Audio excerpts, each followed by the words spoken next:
এ জনস্রোত, এ ঢল বিজয় গাথার।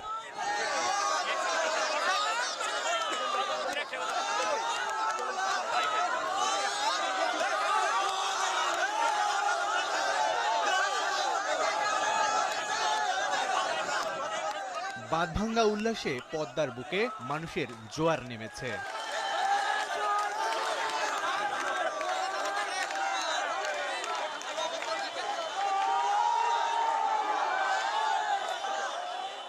মাওয়া প্রান্তে ফলক উন্মোচনের পর জাজিরা প্রান্তে যান প্রধানমন্ত্রী শেখ হাসিনা। এরপরই সেতুর টোল প্লাজার ব্যারিকেডের সীমানা টপকে সেতুর উপরে ভিড় জমায় উৎসুক জনতা।